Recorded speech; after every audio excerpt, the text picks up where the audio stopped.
They said it wasn't an accident. The official reports called it faulty wiring, maybe lightning. But the locals, the ones who grew up staring at the black windows of Summerwind, they knew better. The night the mansion burned, the fire moved like it had a mind of its own. Flames roared through the halls, racing up staircases, swallowing rooms as if the house had been waiting decades to feed. Smoke twisted, coiling like fingers. Some swore they heard voices inside, screams, but when the fire crew arrived, the house was empty. By morning, Summerwind was nothing but a jagged shell. Charred stone walls, collapsed beams, ash where a home had once stood. But that house, it was supposed to be dead a long time ago. To understand why it finally burned, you have to go back. Back before the fire, back before the Kiefer family, back to the land itself. Because Summerwind wasn't just haunted, it was cursed. Long before Summerwind was built, the Ojibwe people called this stretch of Wisconsin home. Dense forest, sharp ridges, the kind of wild country where silence presses in heavy and every sound echoes longer than it should. The elders spoke of places you didn't settle, places you didn't hunt. Some parts of the land already belonged to something else. When European settlers arrived in the 1800s, they didn't listen. They cut the trees, carved roads, built homes where no homes should stand. And in those early years, stories spread, hunters who vanished, cabins that rotted faster than they should, shadows that didn't match the people casting them. Still, people stayed. They always do. Eventually, a wealthy family looked at this stretch of land and saw opportunity. A summer home on the lake, a mansion, but the ground they chose had already been marked. Not just by the people who came before, but by something older. Something patient. The land remembers, and it does not forgive. The house wasn't always called Summerwind. In the beginning, it was just a dream.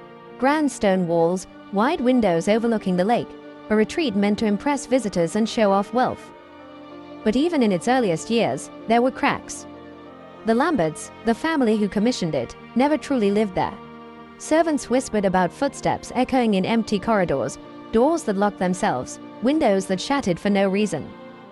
At night, they claimed to see lights in the woods, lanterns swaying, moving closer, until they realized no one was out there. One evening, Mr. Lambert brought business guests to dine in the grand hall. As they ate, the air turned heavy, thick, like the house itself was listening. The fire in the hearth guttered low, and then slowly, the music of an organ began drifting through the rooms.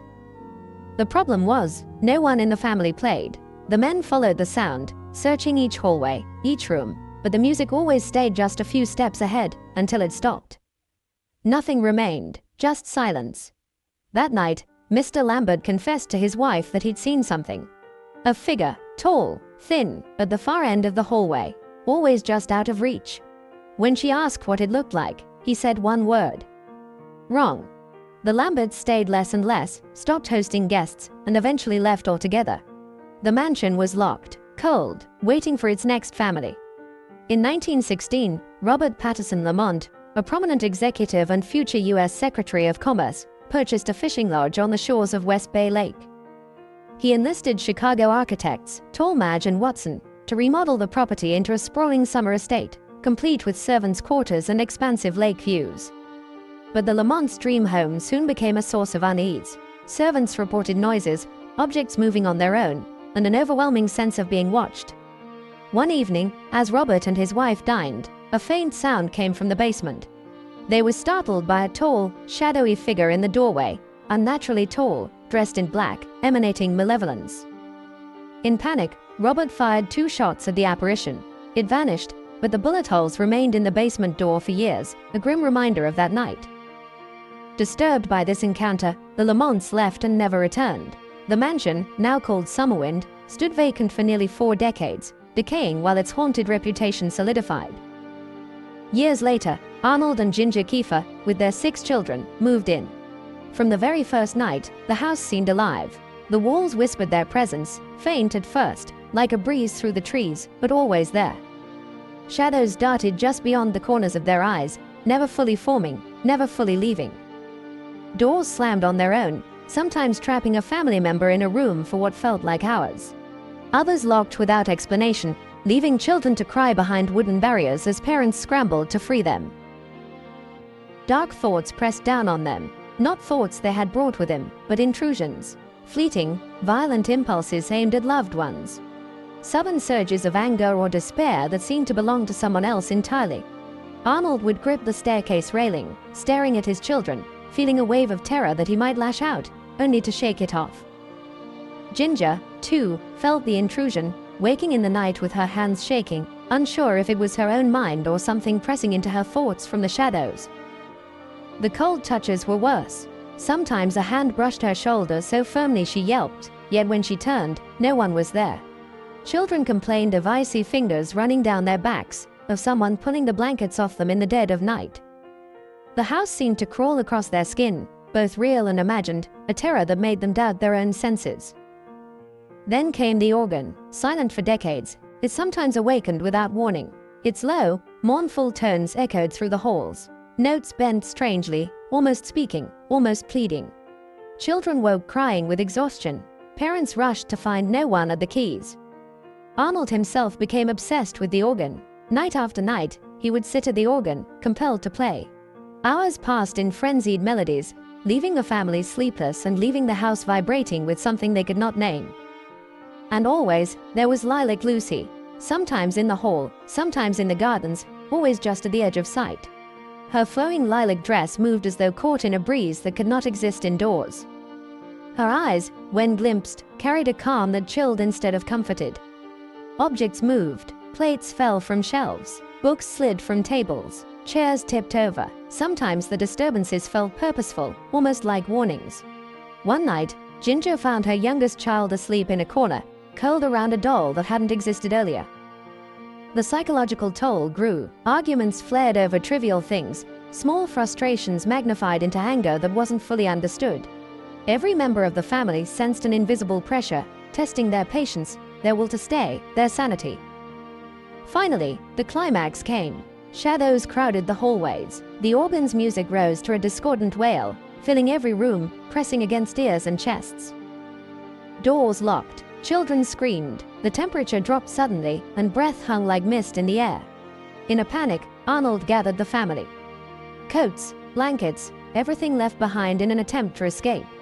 They ran, not stopping to look back, fleeing into the night as the house seemed to watch, almost disappointed. The Kiefer family never returned. Summerwind Mansion waited in silence once again, its walls steeped in memory, its floors echoing the terror of those who had dared to live there. And though the house stood empty, its presence did not rest. It lingered, patient, until the next family arrived, and the cycle began again. Years later, Raymond Kiefer, a distant relative of the Lamonts through marriage, heard of the property. The estate had fallen into neglect, its halls overgrown with weeds and thyme, yet its price had dropped enough to tempt him.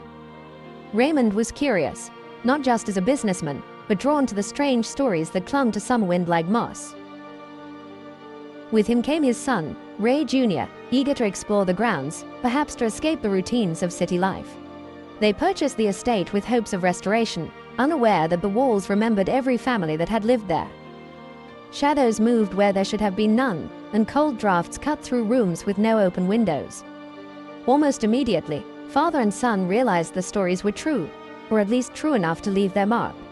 They began documenting everything: whispers, the organ's music, fleeting glimpses of Lilac Lucy. And it was this desire to understand, to capture what haunted so many before them, that led to hypnosis sessions, revealing the mansion's hidden memories and secrets far older than anyone had imagined. Under hypnosis, Ray Jr. described corridors stretching impossibly long, doors opening to rooms that didn't exist, presences watching, whispering, sometimes touching him when no one else was present. Raymond recalled dark, intrusive thoughts, violent urges that pressed into his mind from somewhere outside, or inside, or both. Both men spoke of Lilac Lucy, flowing lilac, appearing in hallways and gardens, sometimes distant, sometimes pressing on the chest, always haunting, always inscrutable. The mansion pulsed around her, alive with energy that could not be named. Other families came and went in the years that followed. None stayed long. Summerwind tested each visitor. Sudden hostility, urges toward violence, cold, invisible hands brushing skin, whispers pressing urgent commands. Objects moved around Lilac Lucy. The organ's music swelled as if she conducted it herself. One family is rumored to have discovered a small body tucked behind a wall, inside a hidden crawl space. They did not report it to authorities. Its presence became a shadow over their stay, adding a weight of unease that never lifted. Decades passed. Summerwind stood sentinel until the night it burned. Flames tore through halls, racing up staircases, devouring rooms with unnatural speed. Smoke coiled and twisted into almost human forms. Shadows fled the blaze, and the organ, silent for decades, emitted a faint, mournful hum, as if lamenting its own destruction. For the families who had lived there, the fire was liberation. The whispers, the cold touches, the dark thoughts, they were gone. But the stories persisted. Summerwind Mansion may have been reduced to ashes, but its legacy remained. Lilac Lucy, the shadows, the organ, the oppressive presence, they lingered in memory. And even after the fire, Summerwind refused to die in legend. For skeptics, there are many reasons to doubt. Comparisons to other famous hauntings, mental stress, isolation, misremembered events, the hidden child never officially reported, all invite scrutiny. Psychological explanations abound. Confusion over the house's early owners, with some accounts referencing the Lamberts and others the Lamonts, leaves historians divided. Yet for every rational argument, corroborating experiences exist. Hypnosis sessions, family accounts, eyewitness testimonies, all suggest something far older, more powerful than imagination. Summerwind remains a story of contradiction, destroyed by fire, yet alive in memory. Questioned, yet undeniably felt. And perhaps, even now, in the quiet corners of West Bay Lake, shadows move where no one stands. And Lilac Lucy waits. Thank you for hanging around until the end of our tale. Every view is appreciated. If you have enjoyed it, please hit that like button and considering commenting and subscribing.